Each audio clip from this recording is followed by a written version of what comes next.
Good morning, everyone. Here's something no one knows about me, most likely. I homeschooled my children for a little while, and I loved every minute of it. So, this is inspirational for anybody who wants to homeschool or who has been homeschooling or who is thinking about homeschooling, and for any grandparent out there or parent out there who has a fear of someone wanting to homeschool their child. You know, say if you're a grandmother or a grandfather, or you're a dad or you're a mom, and you're afraid of the homeschool situation, there's honestly nothing to fear. Now, I know some people don't like the fact that people homeschool, but if it's done right, it can be extremely effective, and let me show you why. I'm very organized, so that's one key characteristic to homeschooling. You have to be extremely organized because you have to plan ahead, you have to prepare, and that helps your child prepare. This was years ago. We're talking at least 15 years ago when I did these lesson plans. So you see here we did phonics, specials, writing, math, reading. This wasn't a religious decision for me, okay? Some people homeschool because of their religion.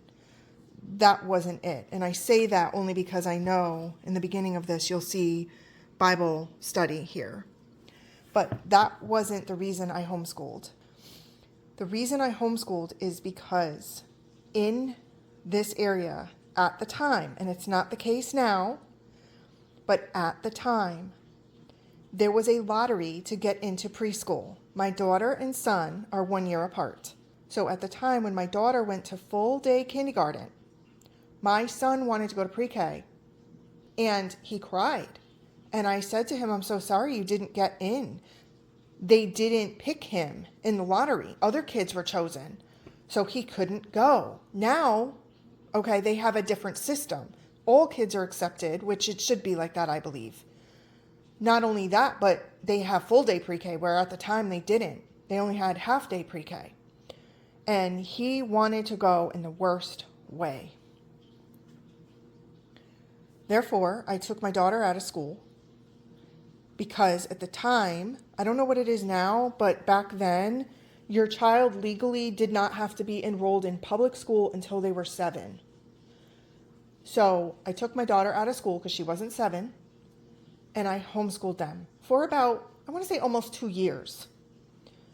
But we had the time of our lives, I have to say. Now, it wasn't easy.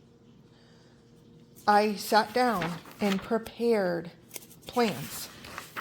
It was a lot of work, and I don't have any education in teaching fields or anything like that. I was in a totally different field. So this is what I did. And that's why I'm saying it's inspirational, but it does show you reality, how much work this is. I understand this day and age, people do what they call the unhomeschooling method, which is they let their kids teach themselves. They don't have a plan. They're not driven by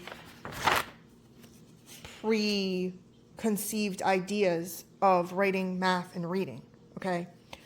When my children went to public school after the homeschooling period ended, when I felt it was time for them to go to public school because the lessons were getting harder. Even I didn't understand some of them. But it wasn't just that, it was they were of age. And I didn't want them to miss out on other opportunities that I could not provide them. I live in a sort of rural area. We're not in a city. I didn't have a ton of kids in this area for them to play with. I didn't have resources. Okay, so at the time I made the decision to put them in public school because there were things that I couldn't provide them. Like, for example, my son was in music from the time he went to elementary school to the time he graduated high school. He plays like 20 instruments, self-taught. He never had one lesson. That's the type of thing. I mean, yeah, I could have bought him instruments, which we did, but he didn't have a band to play with. He didn't have contests to go to or competitions to go to being homeschooled. So when they were of age, like around first, second grade, yeah, I put them in public school. The public school system here isn't the best, but I think I gave them a good foundation, and I gave them a good start, and I gave them good structured organization when I homeschooled them. They learned those skills from me, and it carried forward to their life now. So if you're not familiar with it, I did the Abeka Academy, which is a Christian homeschooling program, and I bought all of my materials from Abeka. I bought some from Goodwill, the more advanced materials, because a lot of times you can find at Goodwill, some textbooks, and they can be really good textbooks, or at least resources. So yes, I did buy stuff at Goodwill, but the majority of the program came from Abeka. It's a wonderful program. Now around here, all I had to do was file a paper, and the paper was to the town, to the education department, and it said, that I was planning on homeschooling. And that was it, and I had to do that every year. Some people don't do that, and that gets you in trouble, and I'll tell you why. If you don't do that, and something happens, and you get reported by a neighbor says, oh, her kid never goes to school, guess what? They're going to investigate you, and if it's the law in your area that you have to file that annual report and you haven't filed it, that could mean trouble for you. So I don't want to scare anybody, but of course you need to follow the laws. Also, there have been some horrific cases in the news over the years, and the one thing I notice about these cases is the people claim to homeschool, and it gives homeschoolers a bad name, because these horrific cases end up, the people never even homeschooled one day. But that was not the case for me, and it's not the case for a lot of people who homeschool. I think the majority of people who homeschool actually take this seriously. They want their child to succeed. Another perk of homeschooling, I taught my children cursive. They don't teach that in the public school here anymore. My daughter had to read something the other day, and it was in cursive. If she hadn't had the cursive that I taught her, she wouldn't have been able to read it. Her friends that she graduated with, they can't read cursive. My son can still write cursive. My daughter chooses not to.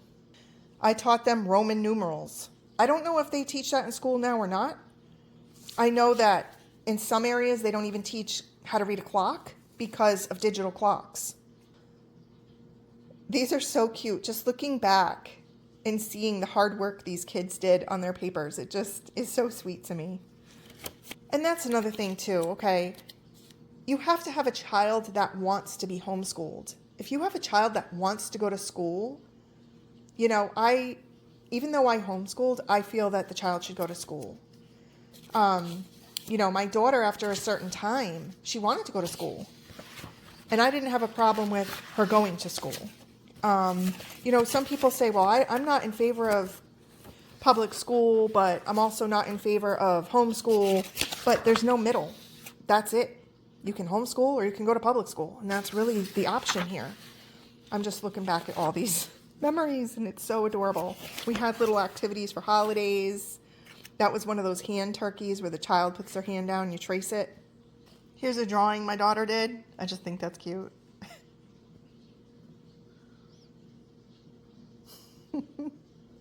Kids crack me up. And I just want to say this too. When I homeschooled, my daughter wasn't 7 yet, and I want to show you her spelling test. This amazes me. And I think that's a benefit of homeschooling, because I could spend extra time with them and I could really focus on just the 2 kids. I didn't have a class of 26 kids. And I think that's why it was beneficial to my kids. Now again, it's not going to be beneficial to every child. But look at this. Look at this work. She was probably 6 years old. She was 5 or 6. I know that. I think this is really sweet. This was a sentence builder worksheet. And it says, "Do you want to have a good heart?" And my daughter answered, "You do want a good heart." And we did our work. We did math, we did history, we did language. This is another cursive worksheet. The man is made of snow. It was one of those where you see it and then you copy it. Anyway, I have a whole tote of worksheets that I saved from when my kids were little doing homeschool. So again, this is meant as inspiration for the people that are thinking about homeschooling or that do homeschooling. Let it show in the child's work. Let it show. If the child isn't improving, if you have concerns about their emotional welfare, or if you have concerns that they're not doing the work, but please don't automatically assume just because a child is homeschooled that they're not getting a proper education. My children went into school a year ahead of their other classmates. My children could have literally skipped a grade by the time they got into their public school grades. They could have skipped a grade, okay? So homeschooling works, but the parents have to put the time in it. I didn't have a full-time job. I was a stay-home mom. If you are concerned about homeschooling and you think it's fake and it's not real, I can assure you it absolutely is. I am so pleased with the way my kids' education went after I homeschooled them. They were the top of their classes. They've gone on to college. My daughter is becoming a nurse, and my son is in mechanical engineering. He's in his second year. If you are thinking of doing this, I'm saying it can be done. Is it easy? No, it does take a lot of work. It does take a lot of effort to put into that. So these kids today can learn, especially learn things like cursive that they're not getting in the public school. Are there people that should not homeschool? Absolutely. There's no shame in saying, well, this is a lot of work. I wasn't prepared for this. And quite frankly, they're not learning.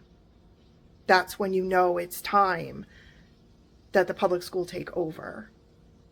I personally would not have homeschooled past when I did. I think they were ready for school at first and second grade, but I'm glad I had the opportunity to do it when they were younger. I bought them little desks, the old-fashioned ones with the tabletops that connect to the desk and chair, and they loved it. I had a chalkboard wall in my living room. I had bookcases for the storage of all the books. So you can make it work and you can make it successful. So I hope this inspires somebody thinking about it, but I also hope you take it very seriously and realize it's going to be a long road and a lot of work to do it. Thank you so much for watching. Take care.